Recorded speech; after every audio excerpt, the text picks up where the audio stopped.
So to everyone who's watching, thank you very much. Good afternoon, and thank you for joining us. So I hope everyone is having a great Tuesday afternoon and keeping safe and healthy wherever you are. Yeah. For the next hour, I'll be sharing how workplace learning can play a pivotal role in overcoming the challenges we see ahead for business and for all individuals, all of us. The key focus of my session will be to describe, explore, and share the benefits of workplace learning in this era of disruption and change, really. So before I begin, just a little bit about myself. I have over 20 years of experience in learning and development. I was a pioneer in the development of competency-based training programs starting in 2007 when I first started to develop for WSQ programs under the old Skillsfuture, which was WDA. I have a Master of Arts in Education. I have DAYS, ACTA, and the like. Now, I joined NACE, the National Center of Excellence for Workplace Learning, in February 2019. And the reason is that I'm really excited about helping companies to sustain this workplace learning culture. I've been a facilitator and trainer as well, so I have a lot of vested emotion and interest in this area because I've seen a lot of training happen, and sometimes the training that does not lead to performance, that leads us as facilitators to feel like we wish we could do more to help our employees and our Singaporeans and our workforce put in place the learning that they learned at the classroom. So I'm excited. I was excited to join NACE because this is precisely what we're trying to do. In my current role, I assist companies implement these workplace learning strategies, and I actually pioneered a trip to Germany last year. We took a bunch of people to Germany, business leaders, to learn more about how to implement workplace learning better, especially from our experts that are our partners from Germany. Yeah, so currently I'm also co-leading a committee developing a national workplace learning framework, which I'll share a little bit more with you after our coverage of what is workplace learning, really. So NACE, the National Center of Excellence for Workplace Learning, was inaugurated in July 2018 by Minister Ong Ye Kung with a key mandate to help companies level up their learning and training capability. Led by Nanyang Polytechnic, were a strategic collaboration between Skillsfuture Singapore and Nanyang Polytechnic. So our partners that I spoke about are the Swiss Federal Institute for Vocational Education and Training, the German Chamber of Industry and Commerce, and the Singaporean German Chamber of Industry and Commerce. Now, why did we choose these European partners? Because they are the experts in workplace learning. They have 500 years of apprenticeships. They are a high wage economy. And even though with COVID and we're all struggling through, they're still managing to do relatively well in terms of their economy. So we hope that we can learn from them. And NACE was set up with them as partners to help us learn on what are the best practices for workplace learning and help localize it for the Singapore marketplace. So the focus areas I have here are, first, we want to understand the drive towards workplace learning, how to implement a holistic approach to workplace learning at the organizational level. We want to understand how to build capabilities. We want to understand how to build capabilities for workplace learning at the individual level. And then we want to talk about some ideas about the benefits of implementing workplace learning.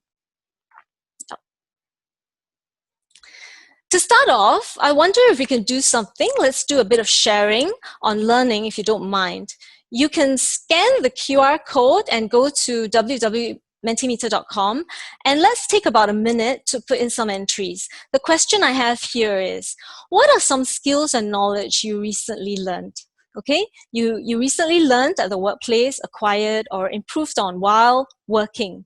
Now, I know a lot of us have been working from home, but think back, perhaps last year even, what did you learn when you were doing work, when you were in the midst of work? There were skills, there were competencies that you built up. So what were some of those? Maybe we take a minute to take a look.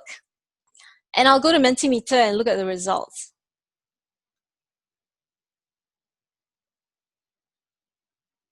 Okay.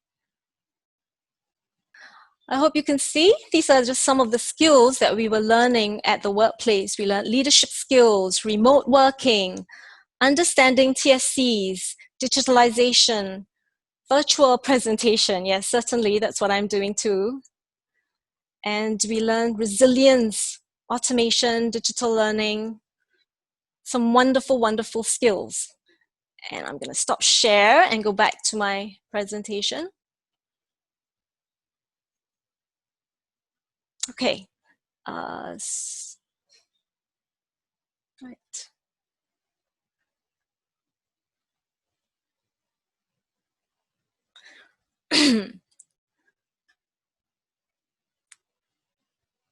So we want to talk about workplace learning, which is what some of these skills that you picked up were from the workplace. What do we mean by workplace learning? It's the acquisition of knowledge or skills by formal or informal means that occurs in the workplace rather than knowledge or skills that is outside of the workplace, for example, that we learn from the classrooms. So it includes both formal, on-the-job training and informal channels of learning. So this is a definition that was given to us by or introduced to us by the International Labour Organization. There are other definitions as well. So world-renowned workplace learning expert Professor Stephen Billett argued that we should be very intentional about workplace learning. That means we should make plans and actually implement operationally practices and policies for workplace learning in order to make the most of the affordances for learning at work. So what I've seen is that the skills that you have shared with us, we have all shared and seen together. Some of them we might have picked up through formal learning at the workplace, and some could be from informal learning at the workplace. So it's interesting how much we ourselves learn and how it can be formal as well as informal. So for example, visual presentation could be something that we picked up as we learned by watching people through Zoom training. Well, I certainly did, that's for sure. Yeah. So this is the drive towards workplace learning, because we find that there are so many skills and competencies that we can build up from doing the work itself. More and more research on learning and development are concluding that people are building up competencies they need to do at their workplace and from job experience itself, or from on-the-job training rather than just classroom training. If OJT is structured, this type of learning can usually be highly contextualized to fit the needs of the people and the organization. So as an organization goes through changes and they need to adapt quickly, then the workplace itself, because if they're structured OJT, we can make changes and we can quickly roll this down to our people. A study by Michael M. Lombardo and Robert W. Einhinger proposed a 70-20-10 model for learning. In fact, they contend that we need to learn 70% of what we need on the job itself, and 20% from coaching and about 10% from the classroom. The workplace itself is then a significant source of learning, and workplace learning has emerged as this powerful learning model that companies need to embrace to meet the business challenges. Yeah. So what were some of these challenges prior to COVID-19 that were reported, that was talked about and discussed and thought about in terms of whether workplace learning could address it, right? So one challenge was best practices for key work processes were not clearly set. So that's where on-the-job training and activities like that could help. Gaps in knowledge, skills, and attitude for the tasks to be done were not spelled out. We found that there were communication challenges arising from different nationalities working together. There was a lack of coaching skills that was reported by companies that is needed to help employees be guided well. Turnover rate can sometimes be high, leading to a loss of critical organizational knowledge. Another challenge was sometimes innovative problem solving was not always shared, so there's not enough platforms for peer learning. And there was a lack of intentional efforts to identify talent management for succession planning. And more importantly, what was found is that most employers felt that it could help if more and more of their people had a learning mindset. That means they were themselves invested in learning and interested in bettering their performance through a learning intervention. Yeah.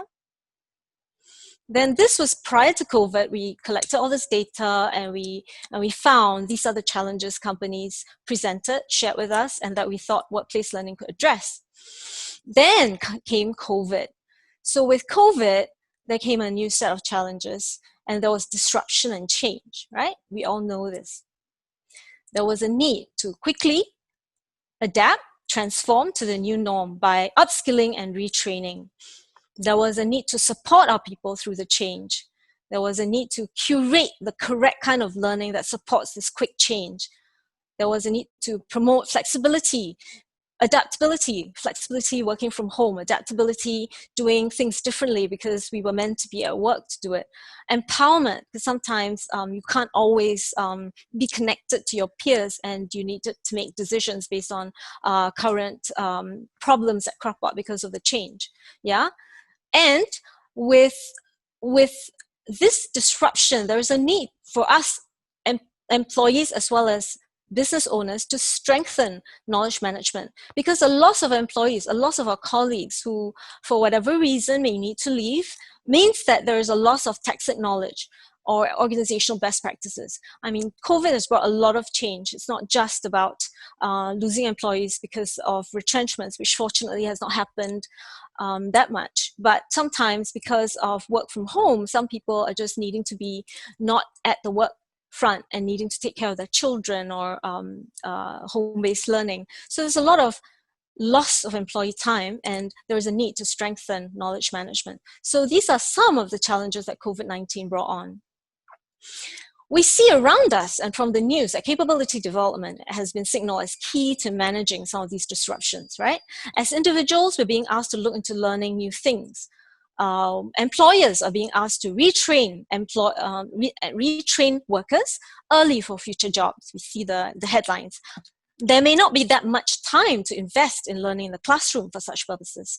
We can't just wait for an employee to go through a training program and then learn everything they need in order to perform at work. So employees may need to learn more and more on the job itself as they switch roles, and it would be good for employers to level up the managers and supervisors to coach and to mentor and to train their team members well. Then we also find employees themselves are changing and adapting. We read the news that many employees want to continue to work from home for some time. So what does this mean? There's a challenge for companies, right? The need for new models of work and business processes to run their operations. There's a need to do job redesign, to alter, reform, reconfigure, and redefine job roles to suit the new work needs. The challenge for us employees is the need to gain these new skills in quick time, right? And adapt.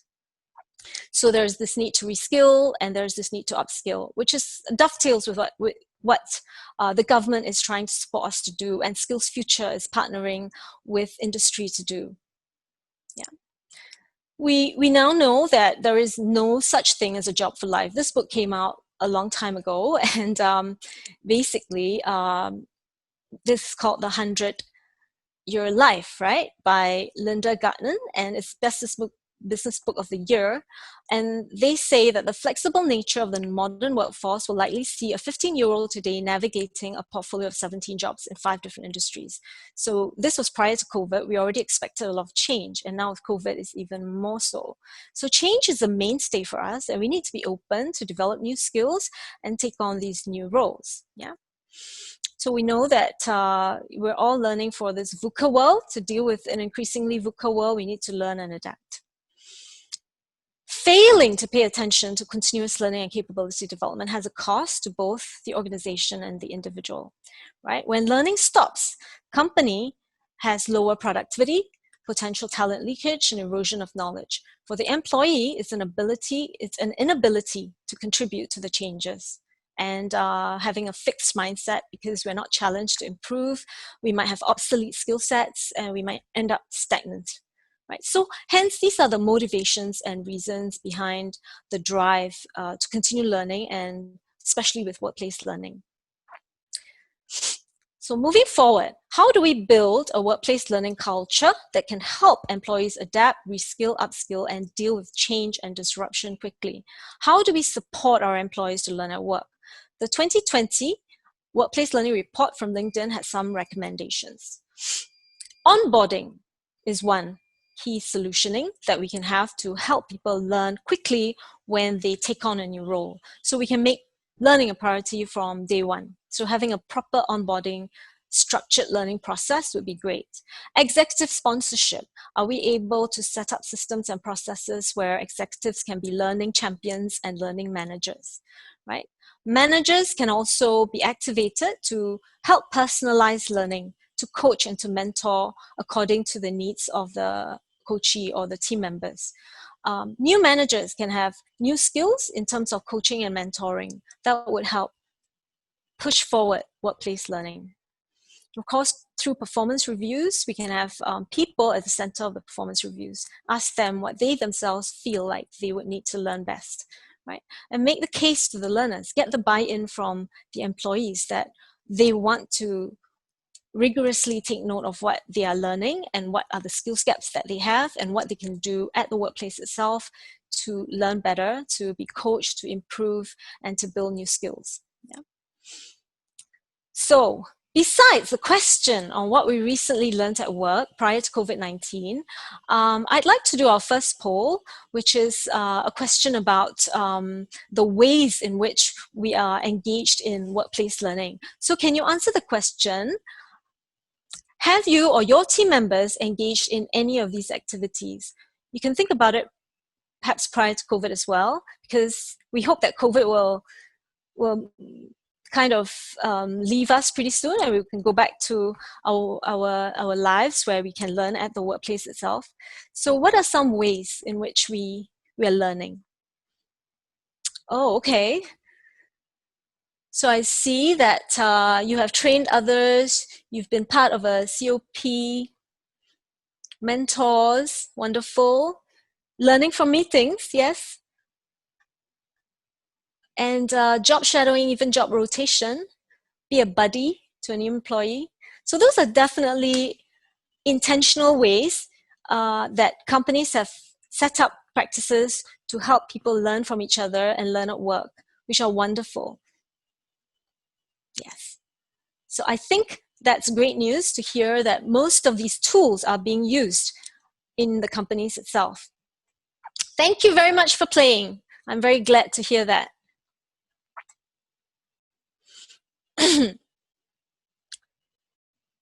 Okay, I think I'll stop the results.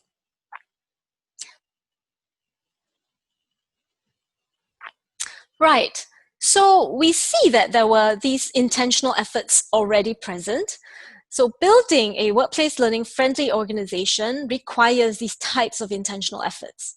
Okay, and as we remind ourselves, Stephen Billard has said, we should be intentional about workplace learning.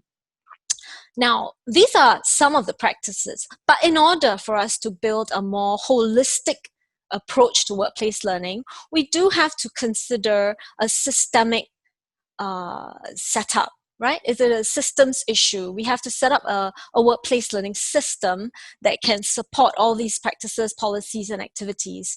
And that will require engagement and strategy, the right strategy for workplace learning, leadership support, planning activities, training needs analysis to see what are the core gaps in our company and what can we do to bridge those skills gaps, creating a conducive environment for learning, as well as having the proper implementation and processes. Yeah.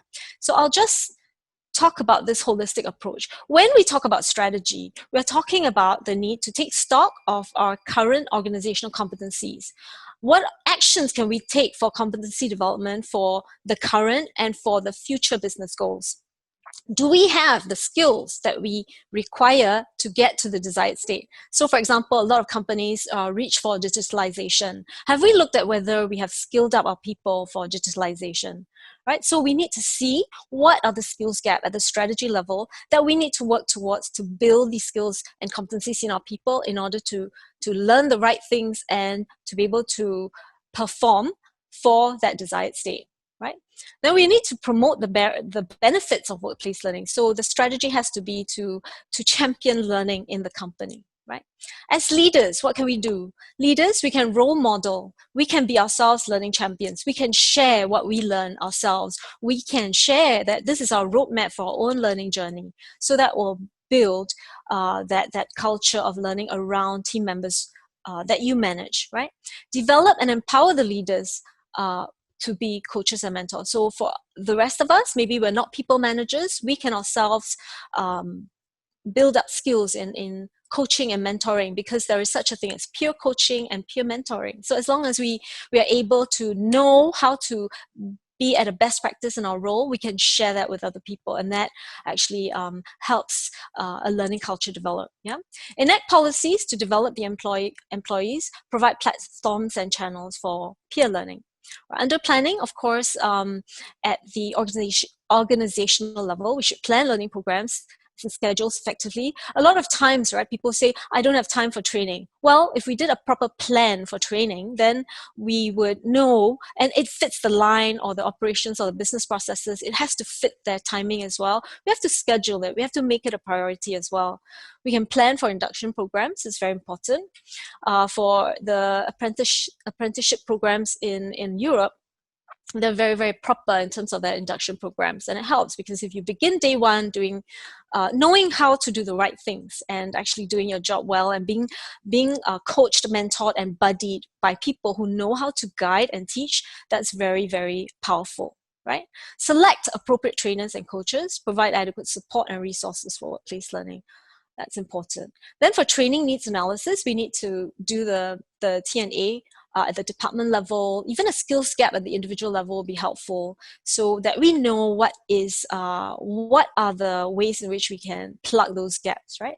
Developing a company training plan would help, right? We need to find an environment suitable for learning. So when we talk about flexibility in learning, we're not just talking about the methods for learning. We can also talk about the profile of the employee. Sometimes an older worker may not be so digitally I wouldn't say competent, but comfortable, right? So are there other platforms for someone who's not digitally comfortable to learn? If the learning format is e-learning, is there another way they can build that competency? Or if it could be someone who's a young adult and they prefer to have a different format for learning. So flexibility to pick up competencies and build capabilities, are there ways in which the company can support that? Create a conducive environment for learning, professional development opportunities. Those are also under the umbrella of creating a good environment for learning in a company. And of course, when we look at implementation and processes, we're talking about what are the modes of learning, the methods of learning, the learning pathways, what can we do to help people learn best given their preference, given their profiling. Yeah. So that's from building a holistic approach to a workplace learning culture, right? But when we look at ourselves, what can we do to build capabilities for workplace learning? So at the organizational level, we can build a holistic approach, but at the individual level, can we all build capabilities for workplace learning? So here, some of the capabilities that would help us would be having skills in on-the-job training. Are you able to do a blueprint of your own role? Do you actually look at your job description and actually you're able to translate that into a blueprint of best practices, how best you can do that role? Do we have those skills? Then this could be useful for if we have a new buddy join us to do the same role. So it can make, for example, onboarding very, very effective, because then we already have mapped out the best practices of our own role, or when we take on a new role, that blueprint is there for us so that we're able to adapt to change and disruption quite quickly and take on these roles. Yeah, managers can actually build up coaching and mentoring skills. So with mentoring and coaching, you can personalize learning, you can actually enhance the capacity of talent to move forward. And training needs analysis, obviously, we can close those gaps and understand what are the right skills to be building once we know what the exact gaps are. Yeah. So on-the-job training describes this process of skilling up employees to complete the activities. So we can actually read up more if you're interested in what on-the-job training is about. But companies like Google have actually implemented such things, and manufacturing companies have always done it, healthcare. But now we find that more and more companies have found the value of actually mapping best practices, codifying best practices for their own knowledge management and for the sharing amongst peers. Yeah. So benefits of on-the-job training is an intentional, structured approach. It codifies best practices, as I mentioned. It actually identifies the knowledge, skills, and attitudes needed for the job task. So actual competencies have to be identified. Job redesign efforts would actually benefit greatly from having these blueprints. Training can be conducted at the workplace, making the learning experience very workplace relevant, perhaps even saving time, because now we don't have to go to the classroom, but we can actually learn for what we need for the workplace, not to have a lot of wastage in learning when we go to the classroom and only 50% is actually suitable for the workplace. So with on-the-job training, it's very absolutely relevant because it's workplace relevant. Yeah. So provides learners with clarity on job tasks, specific job tasks, and then of course it can be conducted by qualified coaches, trainers, and supervisors. So some example of a very simple example of an OJT blueprint can be these. So when you have your main task, your task elements, key points of a particular role, the test standards that are set, what are the knowledge and skills, and if you're having to train or coach someone, is it possible to actually put in place some helpful guidelines on how to coach and train them? Yeah. So some companies that have implemented OJT include Gardenia. Yeah, Gardenia developed OJT blueprints for their production coordinators. They codified the key tasks and competencies, and they found great benefits to doing that. Another company that we have worked with is Novotel. So they found that it helped when they were doing a job redesign. They redesigned the work process and they created a blueprint so that knowledge of how things should be done now is cascaded quite quickly, and there's a piece of work that's very clear. This is how we want to do it when we've redesigned it.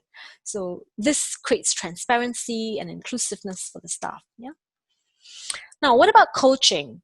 Coaching, we know it's been around for a long time. It's basically about guiding people to close gaps. And it's particularly useful when we're looking at reskilling and upskilling in time-effective ways. If we have the right skills as a line manager to coach and to coach effectively, then when we need to reskill and upskill, we would have the requisite ability to do that.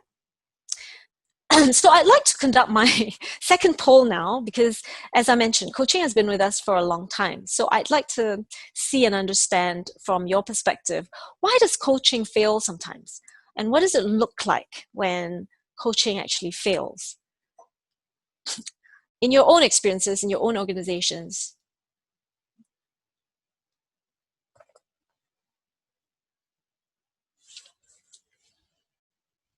Why does coaching fail sometimes?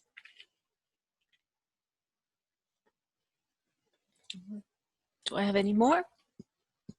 Organizational culture is not conducive, seems to be quite high on the list. Unclear, differing goals. Okay.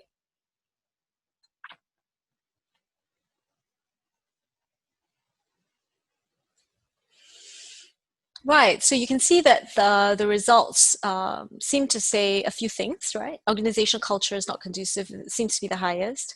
And that's, representation of all of these reasons. So that's not surprising because a lot of the research actually does also paint that to be the case. Although coaching is valuable, it's important, but somehow organizations may not be conducive for, they don't train up their people, or it's not really conducive, right? So when we look at what makes a good coach, right?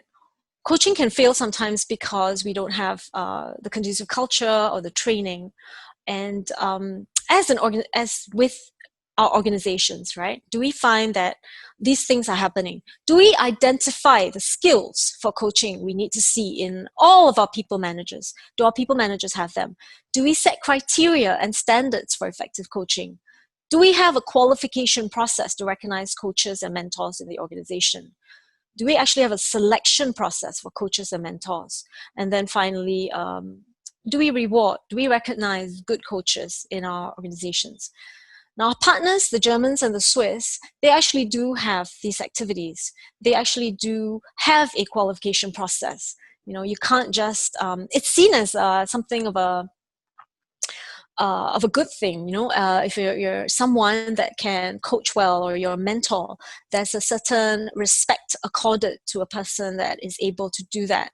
So in Singapore, with the work of the National Center for Excellence in Workplace Learning, we hope to encourage more companies to set up this criteria, to set up a qualification process, set up a selection process, and to see in what ways we can reward for managers, people managers that are able to coach their team members well. That would be a step in the right direction. Yeah. So skills and abilities of a workplace coach include quite a lot of different things. So we should be able to identify the objectives of our coaching. What are the roles played by ourselves and the coach? We should be able to develop a coaching plan, adapt our way of coaching to the learner situations. What are some coaching methods? There are quite a number out there. Conduct the coaching well, apply communication techniques, manage challenges, and adapt the learning strategies itself. There are many ways to teach. We should suit the methodology to the coachee. Yeah. So ask ourselves if we know the following about our team members. Are they a new intern? Are they more experienced? Do they have prior knowledge? If they have prior knowledge, do we need to teach them differently, coach them differently? What is the basic profile? What is their current KSA? What is their learning style? Do they have a preferred learning style? And what are their motivations? What drives them to learn? Those are important considerations for a coach when we are embarking on coaching. So of course, at the end of it, what we're trying to do is help them close a performance gap. There's a present state that they're at, and there's a desired state. And that is the outcome of the KSA, right? There's the knowledge, there's a skill, there's an attitude. When a performance gap happens, there is some kind of a deficiency in a knowledge or a skill or an attitude. So as a coach, are we able to identify that? Can we do a training needs analysis? Can we actually identify it through reviews of work? So there are some ways in which we can do that. We can look at their work performance. We can discuss with them. We can get feedback from their peers, customers, clients. And we can also actually reference SSG skills framework. So when we look at their role, we can actually see what level they're supposed to be at and whether they're performing at that level. And then if there is a gap, if there's a task they're supposed to do that's not meant for their level, and we want them to be doing it at that level, what is a training or learning intervention that we can use to close that gap? So those are helpful things we can do, right? So of course, we have to know our coachee to understand his or her motivations and, of course, her gap. Understand their role in the specific areas that they do. So know their role, their job role very well. Guide the coachee well through our different methodologies, right, towards meeting the performance standards. And, of course, monitor and coach them, yeah? So what are some skills and qualities for an effective coach? Obviously, we want coaches who are effective communicators, who have questioning skills, who can listen deeply and actively to the coachee, who are able to provide not just feedback, but constructive feedback, things that the coachee can do, right? And very importantly, we want coaches to have empathy and be non-judgmental. So that helps the coachee to open up, right? When coaches are empathetic and non-judgmental, people are more likely to be more sharing about what they feel their limitations are and what could enable them to close the gap. What are the ways in which they can learn best to close the gap? And of course, rapport building. Yeah. So these are just some skills and qualities of an effective coach, right? Now, there are also some methods people can learn on their own, right, at the workplace. And a coach can be there to be of support, but certainly these are some ways that people can learn at the workplace by themselves. So maybe it's a good time to launch our third and final poll. I'm very curious to see, in your own words, right, what are some methods that you have used to learn on your own at the workplace? When learning on your own, what methods do you think has helped you learn most effectively? And just choose the top three. Just think about which one has been something of a favorite that you've used to learn. Yeah. Hmm.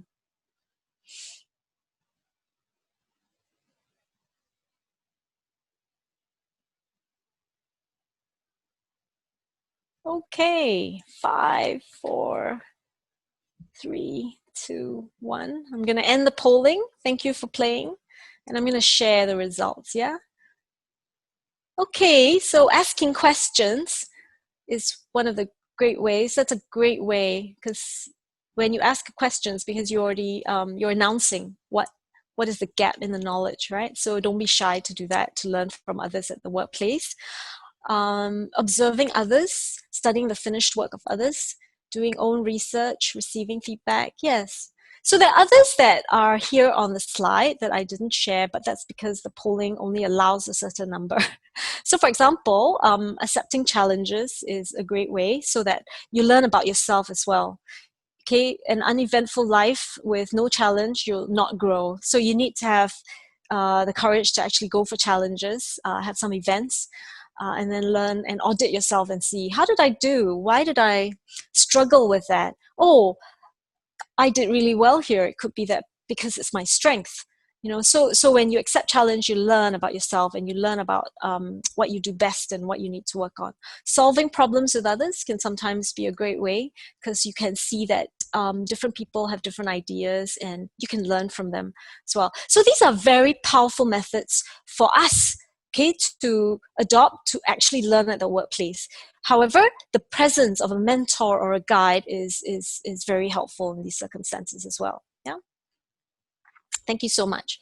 So yes, we have been helping companies. So for example, workplace learning also means that sometimes we have to go down to their workplaces to do bite-sized learning, to do some kind of coaching for them. So there's this company Care, and what we did was we went down to the ground and we helped their people managers pick up some coaching skills at the workplace. So there is, I mean, of course, we can actually do some kind of small bite-sized learning at the workplace. That helps a lot as well. Yeah. So if you have certain things that require 3 hours of training, and instead of sending people for a 2-day training, why not create curriculum that a line manager, a supervisor can actually conduct at the workplace, and have an intentional effort to train your own people. Yeah, that would be good.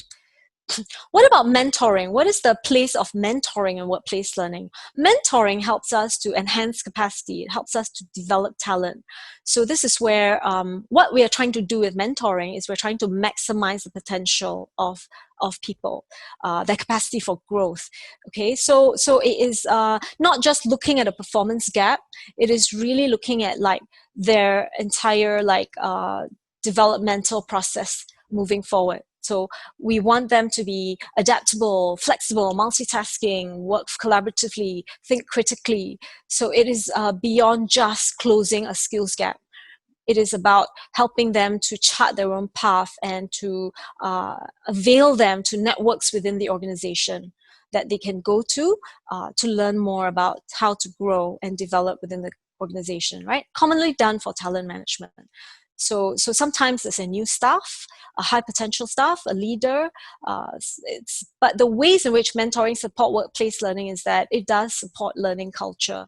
Okay, because people, when they have mentors, they will learn through their mentors. Yeah. So to set up a formal mentoring program, we have NACE runs training programs to help understand how to set up formal mentoring programs. But in general, we need to do needs assessment. We need to have goals for a mentoring program. What is the positioning of the program? Cascading the knowledge about the program. providing resources, selecting your mentees, and evaluating the program at the end. So you have to go back to your goals. Did we achieve our goals through this mentoring program? Did people learn, grow, develop, enhance capacity? Did we have some succession planning success? So those things matter, yeah? So features of successful mentoring, we have meetings that happen regularly. So it can be informal or it can be formal. In our training, we discuss the merits of both. Okay, so basically it is a lot more focused on the holistic development of a certain individual. So for organizations, it accelerates learning of high-performing employees, improves productivity, technical skills. Sometimes it increases retention rates and employee loyalty. For mentors, actually, there is a sense of being needed. They can share the wealth of wisdom that they've built up. For the mentees, they will acquire what we call tacit knowledge that's not readily available to be read inside the organization, right? It's about learning about the organizational ethnographies. What has happened? What is the culture of the company? What were our great successes? What were our biggest challenges? How did we rise above it? What were the strategies that helped us? So that's where the mentee builds up this tacit knowledge. And with this program, there is going to be a sort of learning that you cannot get in the classroom, but it's very valuable learning that helps an organization thrive. Yeah. So in an era of disruption and change, we find that it is not the strongest and of the species that survives, nor the most intelligent that survives. It's the one that is the most adaptable to change, right? So this is according to Charles Darwin, but it is true today, right? Because if we don't adapt and we don't change, then we may wither away, and we don't want to do that. We want to thrive. So when we look at how best to weather the storm of disruption and change, it is always rooted in the capacity to learn at the individual level and at the organizational level. It can be communities, right, which are organizations. So communities that have adapted and learned, they have thrived. So if we have built muscles to learn, whether proactively or reactively, we can adapt. And if we adapt, we will survive.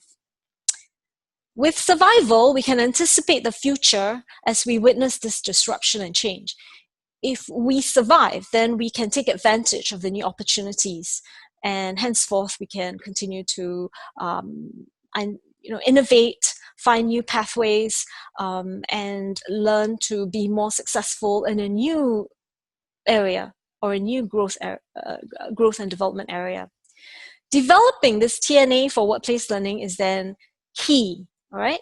And we need to build a culture and an ecosystem for learning. Now, the benefits of implementing workplace learning are such. Yeah?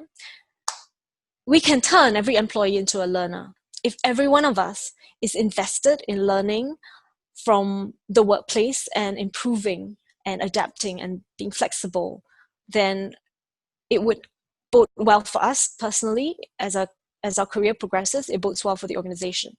So it means that we have to have roadmaps, pathways, and resources for reskilling, upskilling, retraining people. Another benefit of workplace learning would be that if it helps to focus us on competency development for not just current and future needs. So there is this activity whereby we need to anticipate, like at the strategy level, what do we need to equip our people with? What skills, what competencies? We can build a culture of learning by effective coaching and mentoring from trained managers and supervisors, leading to more effective and faster learning pace at work, which we talked about, right? If you are very good at imparting your skill, your wisdom, your knowledge, then your people will be calibrated, leveled up, and hopefully perform at a higher level thereafter. Yeah.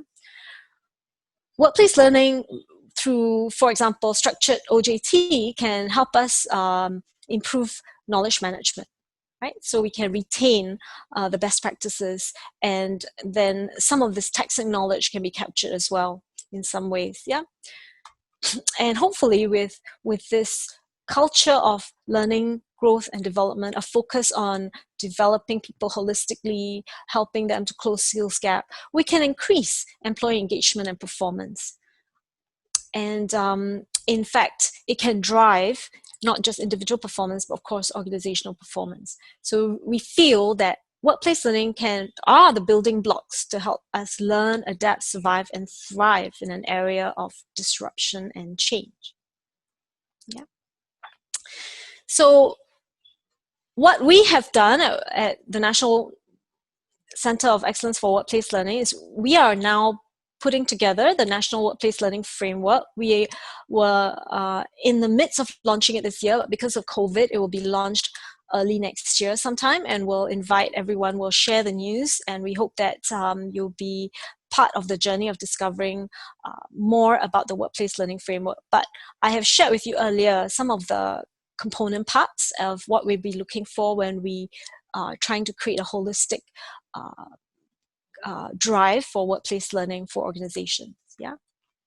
So NACE, what we provide is capability building through NACE programs. Here I have provided a website address. Of course, you can go to our website and you can see next year's calendar set up as well. This is up till the end of the year, but certainly we are very busy running training programs, equipping industry to build up skills in workplace learning. Though we say that classroom learning isn't the goal, but the thing is we need to build up the skills for blueprint development, for coaching, for mentoring, so that when you go back to the workplace, you develop the OJT blueprints, you have the skills through coaching to then teach your people, train and coach your people well using the blueprints. You can mentor them. Of course, if we were to equip you with training needs analysis, skills gap analysis, you'd be able to do that as well within your organizations. We also provide consulting services for companies that want to implement workplace learning. For example, developing blueprints for your key core areas of work. We can do that. We can actually come in and help with skills gap analysis. And we do provide consulting for a variety of areas as well. So please connect with us if you are interested in our training programs, if you're interested for your company to implement some workplace learning strategies, we'd be very, very happy to come in and assist. That's our job. So we'd be very happy for you to connect with us on these fronts. So to date, we've assisted about 120 companies across various multiple sectors in various areas. And I wanted to actually leave you with our contacts as well as some time for Q&A. I know it's 4 o'clock, but if there are questions, we would be happy. I'd be happy to stay and address them. Yeah. So thank you so much for sharing during the polls and the activities, and for hearing us out on the ways in which workplace learning can help us manage change and disruption. Thank you so much.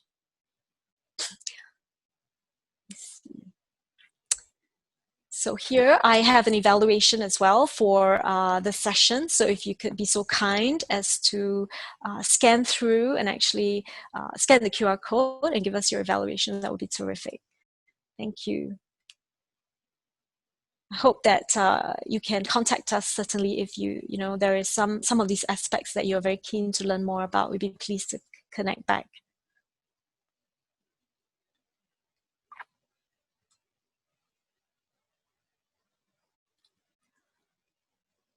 Hi, I'm looking at the questions. Let me see.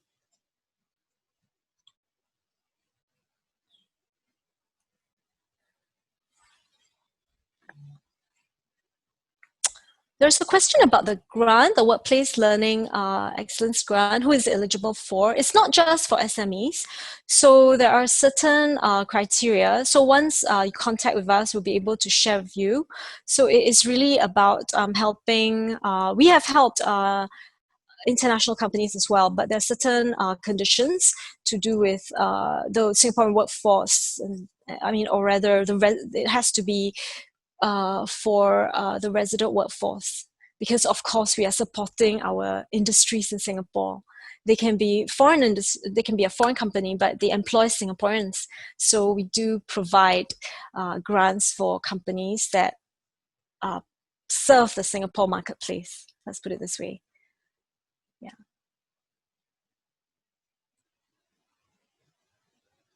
Thank you for that question. But I would encourage you to contact us, then we can pretty much see the eligibility and advise accordingly.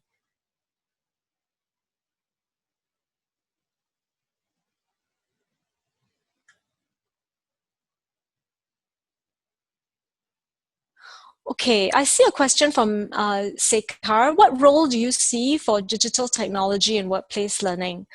So this is an interesting question in the sense that we now see that we are in a Zoom session. So this has been happening since May, right? And people have adapted to learn using this form of digital technology. So I certainly see a very strong and powerful role that digital technology can play. E-learning has been with us for a long time, but I mean, the uptake of e-learning has, prior to COVID, was e-learning as an e-learning program where you just click and you know, that kind of thing was not that, I don't think it resonated with a lot of people, because I think learning is also a social activity.